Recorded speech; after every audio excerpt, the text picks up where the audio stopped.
தேசிய கத்தோலிக்க ஆயர் பேரவை அங்கீகாரத்துடன் தேசிய கத்தோலிக்க ஊடக நிலையமும் கிறிஸ்தவ மத அலுவல்கள் திணைக்களமும் இணைந்து நடாத்திய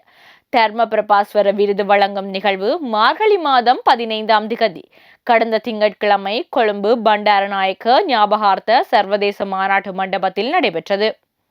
கிறிஸ்தவ மத அலுவல்கள் திணைக்கள பணிப்பாளர் திருமதி சத்துரி பிந்து மற்றும் தேசிய கத்தோலிக்க வெகுசன ஊடக நிலைய இயக்குனர் அர்த்தந்தை ஜூட் கிறிசாந்த ஆகியோரின் ஒழுங்குபடுத்தலில் நடைபெற்ற இந்நிகழ்வில் ரத்தினபுரி மறைமாவட்ட ஆயர் பேரொருத்தந்தை ஆண்டன் வைமன் குரூஸ் அவர்கள் பிரதம விருந்தினராக கலந்து நிகழ்வை சிறப்பித்தார்.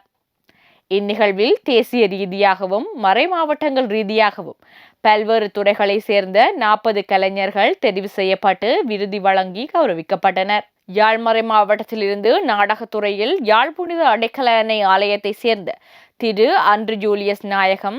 புலோப்பளை பங்கை சேர்ந்த திரு மிக்கேல் அலேஸ், இலக்கியத்துறையில் சக்கோட்டை பங்கை சேர்ந்த திரு ராஜப்பு திருத்துவராஜர் ஆகிய மூவர், மன்னார் மறை மாவட்டத்திலிருந்து எழுத்துத்துறையில் வங்காலை புனித ஆனாள் பங்கை சேர்ந்த திருமதி பெப்பி விக்டர் லெம்பர்ட், நாடகத்துறையில் பேசாலை புனித வெற்றி நாயகி அன்னை பங்கை சேர்ந்த திரு துரம், சிற்பம் மற்றும் செதுக்கல் துறையில் வங்காலை புனித ஆனாள் பங்கை சேர்ந்த திரு ஜெரோமி மார்க், மட்டக்களப்பு மறை மாவட்டத்திலிருந்து கிறிஸ்தவ இலக்கிய துறையில் புனித காணிக்கை அன்னை ஆலய பங்கை சேர்ந்த திரு மைக்கேல் கொலின், எழுத்துத்துறையில் அருளானந்தன் கேப்ரியல் கெண்டியன் ஆகிய இருவரும் இவ்விருதுகளை பெற்றுக்கொண்டார்கள்.